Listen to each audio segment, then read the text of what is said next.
mchambuzi wa masuala ya kimataifa. Karibu Rahbi. Shukrani sana. Pengine tuanzie hili la Greenland ambapo waziri mkuu wa taifa hilo mwenyewe ametoa wito hasa wa mazungumzo ili kutatua mvutano ama mzozo katika kisiwa hicho. Kwanza tufahamishe kile ambacho kimejiri na hatua mpaka za Marekani kutaka kuchukua kisiwa hicho. Kuna taswira ambayo haiji moja kwa moja kwa kile kinachoendelea, lakini ndani yake ukitazama unaona kama kuna mkanganyiko wa mambo na taarifa ambazo zinakuwepo kuhusu swala la Greenland. Ukitaka kuelewa ukweli kuhusu Greenland, nini kitaendelea, nini kinatokea, unarudi kwenye kauli za Trump ambazo huwa hazina tafsida. Yaani akitoa ni moja kwa moja atasema nataka hiki, nataka hiki. Iko hivyo. Trump anasema tutaichukua Greenland iwe kwa nguvu, iwe kwa mazungumzo. Lakini tunatoa mazungumzo kwanza tuzungumze. Hakuna atayetuzuia kuchukua Greenland kwa sababu anasema kama tusipoichukua Greenland, Urusi ataichukua au China ataichukua. Kwa hiyo ni lazima tuichukue. Sasa ukiwafuata wa Greenland wenyewe nje ya kuwa wako chini ya ufalme wa Denmark, lakini bado wa Greenland ambao wanasema kuwa hatutaki kuwa sehemu ya Marekani, wala hatutaki sisi Greenland kuwa sehemu ya Marekani. Greenland ni kisiwa kikubwa tu, lakini zaidi ya 80% ni eneo ambalo lina barafu ambayo haikaliwi na watu, na hata hiyo 20% ambayo inayoishi watu ni watu 60,000 tu wanaishi hapo. Sasa Marekani ana kambi ya kijeshi iko hapo kule Greenland. Greenland pale anayo kambi ya kijeshi ambayo ina askari na maafisa wengine wa usalama kati ya 500 waliopo pale. Kuichukua Greenland, ikiwa Marekani atataka kuichukua Greenland, anaweza akatumia chini ya nusu saa kuichukua, kwa sababu hahitaji hata kupeleka kikosi sijui kikubwa. Anaweza akapeleka helikopta 5 tu na akachukua kisiwa chote. Lakini kwenye hili kumekuwa na kile ambacho kinafahamika kuwa mzozo wa washirika wa NATO. Denmark NATO, Marekani ndio NATO mwenyewe. Huu mzozo sasa ndio unaona hiyo kadhia ya Ufaransa, Norway na Sweden na Denmark mwenyewe wanapeleka nini? Vikosi vya NATO kwenda kufanya mazoezi ya pamoja pale Denmark katika kutaka kujaribu kumrudisha Trump kwenye, yani asijaribu kuchukua Greenland, atazua mzozo na wazungu. Lakini bado inaonekana ni vigumu kwa sababu Trump anasema yeye atachukua. Hawa wanasema huwezi kuchukua. Na sababu kuu hasa za Trump ni zipi? Anasema ni masuala ya kiusalama, lakini kwa jicho la kawaida Trump, Greenland ni kisiwa ambacho unaweza kusema ni eneo ambalo lina madini pia mengi. Trump anatembea na maga kila kona. Kwa hiyo kuna wakati anasema kuwa tutaichukua na wala hatuna shida na madini yao wala nisi tunachukua kwa sababu ya usalama, lakini anasema kuwa tutachukua halafu tutaangalia madini yaliyopo pale tufanye biashara na nini. Kuna wakati yani anazungumza zile kauli za Venezuela kuwa hivi, unajua kuna wakati juzi alihojiwa Trump akasema kuwa sikuwa najua lolote kama Venezuela ina mafuta. Yani alikuwa hajui kama Venezuela ina mafuta. Anasema yani yeye alikuwa anaenda kwenye vita ya madawa ya kulevya, na kwa sababu Venezuela ilikuwa inasafirisha uhamiaji haramu ndani ya Marekani. Kwa hiyo alienda kwa vitu viwili. Kwa hiyo anasema nilikuwa sijui kama Venezuela ina mafuta mpaka nimefika pale na nini, ndio baadaye akajua kuwa eti Venezuela ilikuwa ina mafuta. Kwa hiyo huyo ndio Trump. Lengo lake hasa unaweza kusema kuwa kuna ile kauli alizungumza Bwana Maduro, uharamia wa kimataifa. Yani umekuwa sasa ujambazi, kuwa kila ulichonacho ambacho anaona kuwa kitamfaidisha anatumia nguvu, anakuja ukichukua. Sasa kwenye hili mgogoro wao ni huu wa kuwa washirika wote wa NATO. Kifungu cha 5 cha NATO, shambulizi lolote litalomgusa mwanachama wa NATO sawasawa na taasisi nzima imeguswa. Sasa hawa ni washirika wa NATO wawili, Denmark na Marekani. Je, NATO itakaa upande gani? Au itakwenda upande gani? Sasa kuna kitu kimoja ambacho hata wenyewe wanakubaliana wazungu kuwa ili swala tukifika kwenye nguvu za kijeshi tutakuwa tumeharibu sana, tutakuwa tumekwenda mbali sana. Kwa hiyo tayari walianzisha mazungumzo kuanzia wiki jana ya kujaribu kulitatua hili swala kwa kutumia diplomasia, yani wafanye mazungumzo, wakubaliane Marekani na hivi, ili Marekani aweze kuchukua, manake wanajua tukienda kwenye msuguano wa kijeshi huu utazua mgogoro mkubwa sana. Baadhi ya mataifa kama vile Ufaransa yamekuwa yakituma vikosi vyao kidogo kwa ajili ya mazoezi. Sasa hili kwa namna yote nadhani ama mataifa gani ambayo yanaweza yakazuia hilo?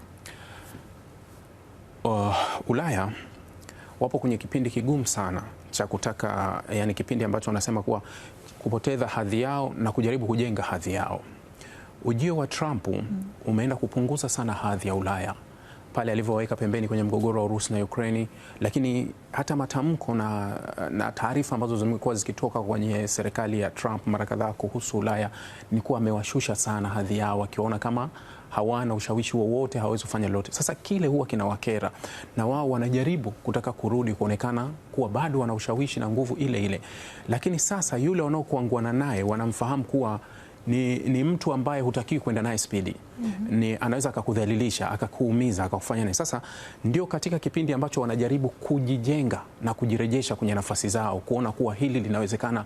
Unajua kama itakuja kuwa Trump akubali sasa tuje tuzungumze na mazungumzo yaendelee Ulaya, watasema tumepata hiki nafanya, yani wajaribu kujenga taswira zao za ndani, kwa sababu taswira zao za ndani zimekuwa zikipotea kadri muda unavyokwenda.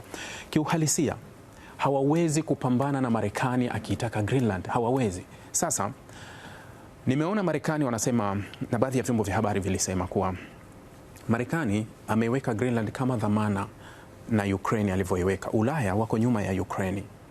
Sasa Marekani anataka kutumia mgogoro wa Urusi na Ukraine kujipatia Greenland, kuwadhibiti Ulaya katika kipindi hiki, kuwa Marekani atawaahidi Ulaya baadhi ya vifungu ambavyo havipo katika makubaliano ya Urusi na Ukraine, ikiwemo dhamana ya usalama ambayo Ulaya wamekuwa wakipigania kuwa tunataka dhamana ya usalama kwa Urusi na Ukraine. Marekani atawahakikishia Ulaya kuwa dhamana ya usalama nitatoa mimi. Akiwahakikishia vile, manake Ulaya wataimaliza kesi ya Urusi na Ukraine kwa sifa ambazo wanazitaka. Hapo watakuwa na sharti la hamtoingilia swala la Greenland na tutamalizana Greenland kimya kimya. Kwa hiyo hapa kila mmoja ameshika cha kwake, lakini Trump ataitumia mgogoro wa Urusi na Ukraine kujipatia Greenland kwa kuwatuliza Ulaya wasifanye chochote, na hilo atafanikiwa. Akitaka lake ametaka, na anaweza akatimiza bila shida yoyote.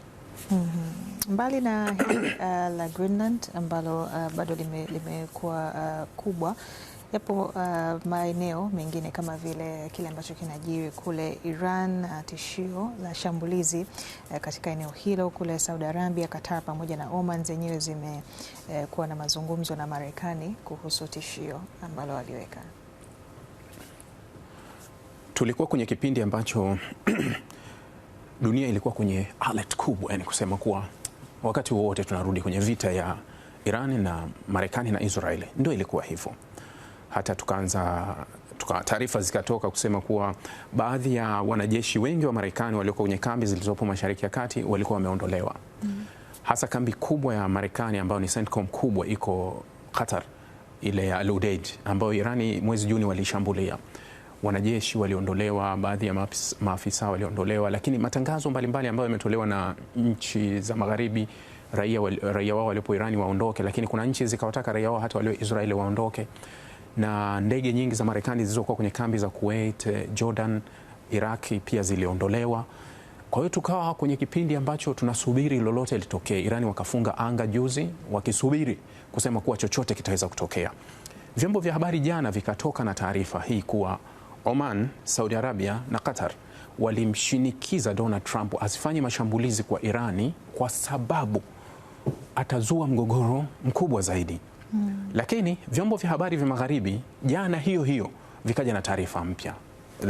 Wall Street Journal iliandika, New York Times iliandika kuwa aliyemzuia Donald Trump asifanye mashambulizi ya Irani alikuwa ni waziri mkuu wa Israel Netanyahu, kwa hofu kuwa kulipiza kisasi kwa Irani kutakuja Israel katika kipindi ambacho Israeli haijajipanga kuweza kudhibiti mashambulizi. Lakini taarifa hizo zingine zinadai kuwa baadhi ya maafisa usalama wa Marekani walimwambia Donald Trump kuwa shambulizi kwenda kwa Irani, shambulizi lolote likielekea kwa Irani halitoangusha utawala. Kwa hiyo itakuwa unajisumbua kwenda kuwashambulia Irani, hautaangusha utawala. Lakini hofu ilikuwa kauli iliyotolewa na Irani kuwa watalipiza kisasi kwa maslahi yote ya Marekani yaliyopo Mashariki ya Kati, kambi za kijeshi na kila sehemu. Licha ya kuwa Marekani walikuwa wameshaipeleka ile Lincoln Abraham, ile meli kubwa inayobeba ndege, tayari walikuwa wameshaipeleka ilikuwa imetoka South China, bahari ya China ya kusini, ilikuwa imetoka na imesogea pale.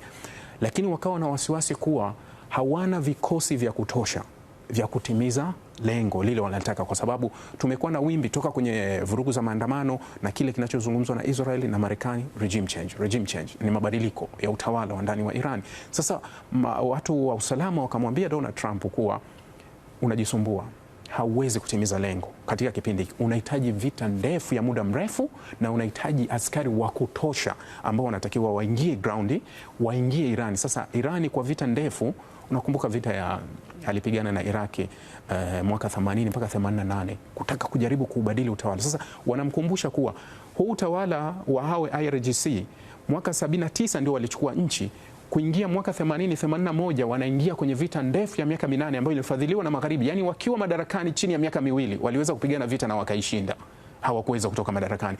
Acha hivi sasa wameisha kaa miaka 46 wamejijenga.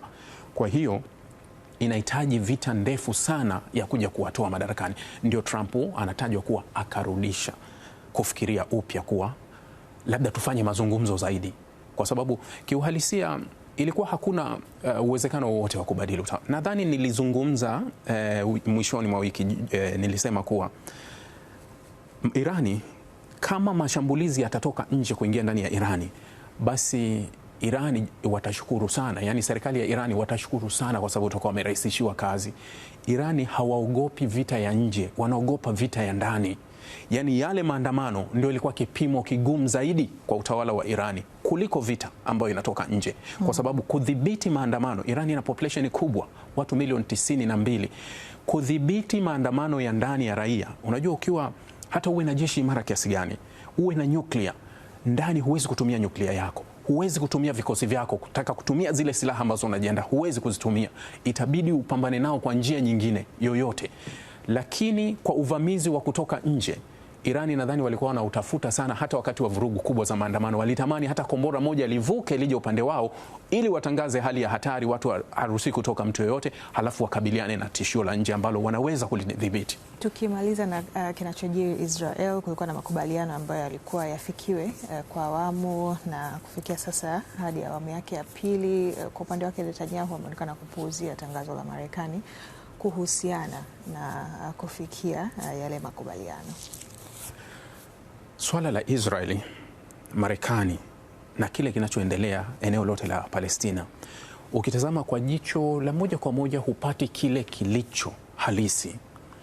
Kuna maigizo mengi sana yanaendelea kwenye hili swala. Mara kadhaa huwa ninapenda kusema kuwa swala la Palestina ni script iliyoandikwa muda mrefu sana. Kwa nini unaita maigizo? Maigizo kwa sababu huwezi kutofautisha kauli ya Marekani na Israeli linapokuja swala la Palestina. Vifungu 20 vilivyopelekwa kwa Donald Trump ni vifungu vilivyoandaliwa na Israeli. Marekani alienda kuvizungumza. Ni sawa sawa na vile wanavyogombea Urusi na Ukraine. Ni vifungu vilivyoandikwa Moscow, vikapelekwa, Trump akaidhinisha. Sasa vifungu 20 vya Gaza ambavyo ukivisoma zaidi ya 80% viko upande wa Israeli, Netanyahu anakuambia kama havitaki. Lakini ilikuwaje mpaka makubaliano yakafikiwa kama yaliandikwa na upande mmoja na bado walikuwa hawakubali? Hapakuwa na uamuzi upande wa pili, kwa sababu kulikuwa kuna shinikizo kubwa ambalo lilikuwa limetolewa kati ya Misri, Qatar na Saudi Arabia kuwashinikiza Hamas wakubaliane na hicho kitu. Kwa hiyo hawakuwa na chaguo, ilibidi wakubaliane kwa sababu kulikuwa kuna nafuu fulani.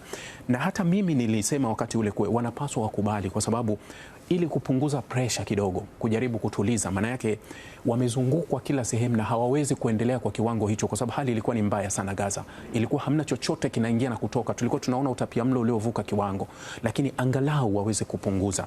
Lakini katika hili sasa hivi vifungu vya pili ni ile kuwa tunakwenda kwenye awamu ya pili ambayo inasema kuwa Hamas wanatakiwa waweke silaha chini, Israeli aondoe vikosi vyao. Israeli wamesema sisi hatutoi vikosi vyetu hapa. Sasa maigizo anayoyacheza Netanyahu na Trump ni maigizo ambayo hivi unafahamu kuwa ile kamati, wanasema kamati ya uongozi itakwenda Gaza itakuwa chini ya uongozi wa Donald Trump. Donald Trump ni mzayuni pure. Sasa Gaza imeangukia wapi? Imeangukia kwa Israeli. Kwa hiyo kuna wakati huwa wanafanya kama hatufahamiani, yani sisi hatukubaliani, lakini ni katika kujaribu kuwachezea mchezo wa kutimiza lengo, kuwa tunaenda kulitimiza lengo. Kwa hiyo hizi kauli za Netanyahu, kwa mimi ninayejua hivi vitu, wala sishangai. Najua kabisa wapo kwenye script ambayo imeandikwa na wanaenda kutimiza, kwa sababu pale Gaza itaporudi kwenye mikono ya wanataaluma ambao itakuwa chini ya Donald Trump atachukua ile Gaza na wale watu wake, ata hand over kwa Israeli. Chukua. Yamekwisha.